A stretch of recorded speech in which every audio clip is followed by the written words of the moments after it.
El infierno. ¿Será un lugar tan real como nos describe la Biblia? ¿Será un lugar tan terrorífico como Jesús mismo nos describió? Esto es ¿Qué dice la Biblia hoy? Soy el pastor Pedro Mesa y comenzamos.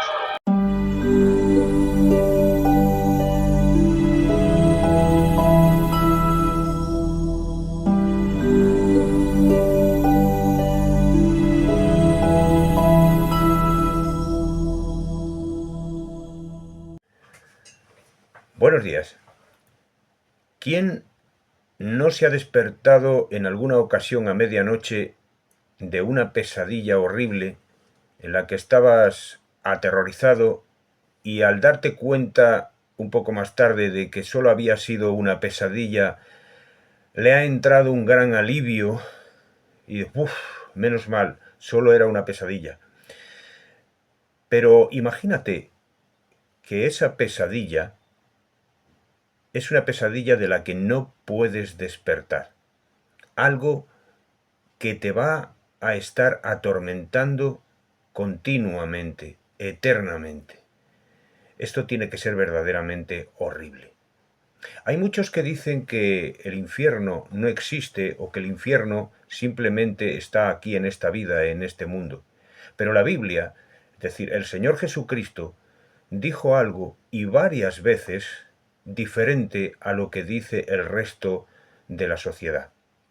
Mira, en el Evangelio según Mateo capítulo 25 y a partir del versículo 31, el Señor Jesucristo nos relata algo que sucederá en los últimos tiempos cuando cada uno de todos nosotros tengamos que presentarnos y dar cuenta delante de Él. Y dice así de esta manera: cuando el Hijo del Hombre venga en su gloria y todos los santos ángeles con él, entonces se sentará en su trono de gloria, y serán reunidas delante de él todas las naciones, y apartará los unos de los otros como aparta el pastor las ovejas de los cabritos, y pondrá las ovejas a su derecha y a los cabritos a su izquierda. Entonces el rey dirá a los de su derecha: venid, benditos de mi Padre, heredad el reino preparado para vosotros desde la fundación del mundo, porque tuve hambre y me disteis de comer, tuve sed y me disteis de beber, fui forastero y me recogisteis, estuve desnudo y me cubristeis, enfermo y me visitasteis,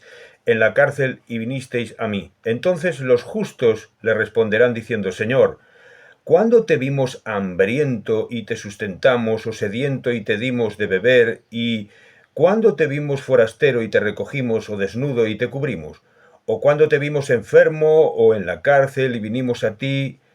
Y entonces respondiendo el rey les dirá: de cierto os digo que en cuanto lo hicisteis a uno de estos mis hermanos más pequeños, a mí lo hicisteis.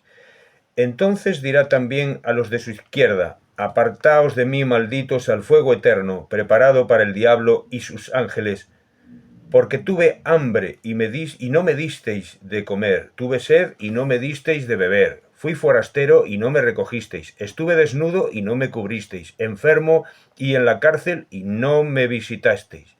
Entonces también ellos le responderán diciendo: Señor, ¿cuándo te vimos hambriento, sediento, forastero, desnudo, enfermo o en la cárcel y no te servimos?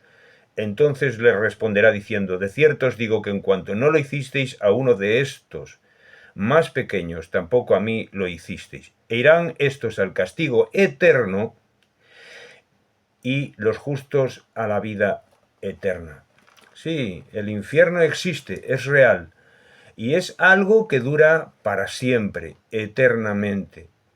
En Apocalipsis 20, del 11 al 15, también dice algo interesante al respecto para aquellos que niegan la existencia del infierno o que creen que es un estado espiritual momentáneo, algo así parecido a un purgatorio, que por cierto es una doctrina inventada por la Iglesia Católica allá por el siglo XII y que se estableció ya firmemente en toda la Iglesia Católica a partir del siglo XIII, y simplemente una doctrina que fue inventada para llenar las arcas de la Iglesia Católica a base de misas a base de peticiones y de pagos de dinero para orar por esas almas perdidas en el purgatorio, que claro, tenían que purificarse todavía, invalidando así, todo hay que decirlo, el sacrificio perfecto de Cristo en la cruz, que dice que todo el que confía en Jesucristo ya no viene a condenación porque todos sus pecados, toda su culpa ha sido borrada. Pero esa doctrina falsa del purgatorio, o también otra doctrina que hay por ahí de la extinción del alma, es decir, que poco a poco el alma se va diluyendo y al final acaba desapareciendo como si jamás hubiera existido, pero no es así. Jesucristo mismo, como ya hemos visto, dice en la palabra que el infierno es para siempre. Y también en Apocalipsis 20, a partir del versículo 11, dice: y vi un trono blanco y al que estaba sentado en él, de delante del cual huyeron la tierra y el cielo, y ningún lugar se encontró para ellos. Y vi a los muertos grandes y pequeños de pie ante Dios, y los libros fueron abiertos, y otro libro fue abierto, el cual es el libro de la vida, y fueron juzgados los muertos por las cosas que estaban escritas en los libros según sus obras. Y el mar entregó los muertos que había en él, y la muerte y el Hades entregaron los muertos que había en ellos, y fueron juzgados cada uno según sus obras. Y la muerte y el Hades fueron lanzados al lago de fuego. Esta es la muerte segunda. Y escucha bien: y el que no se halló inscrito en el libro de la vida fue lanzado al lago de fuego. Esto es horrible. Pero hay una salida, una única salida. Juan 3:36 dice que el que cree en el Hijo tiene vida eterna, es decir, en Jesucristo. Pero el que no cree, el que rehúsa, el que rechaza creer en Jesucristo, no verá la vida, sino que la ira de Dios permanece sobre él. Sí, Dios también se aira, y se aira contra el pecado y contra aquellos que viven una vida de deleite en el pecado y no tienen ninguna intención de arrepentirse. Dios no quiere que nadie perezca, que nadie vaya al infierno, sino que todos procedan al arrepentimiento y, puesta la fe en su Hijo Jesucristo, el sacrificio que Él ofreció para salvación de todos nosotros, pues esa persona pueda ser salva. De hecho, Juan 3:16 nos dice que de tal manera amó Dios al mundo, que dio a su Hijo unigénito, para que todo aquel que en él cree no se pierda, sino que tenga vida eterna. Amigo, yo no quiero que un día tú vayas a encontrarte en una pesadilla de la que no puedas despertar, en una condenación eterna, y que este mensaje venga a tu recuerdo y digas: lo rechacé, lo tuve tan cerca, este o cualquier otro mensaje del Evangelio.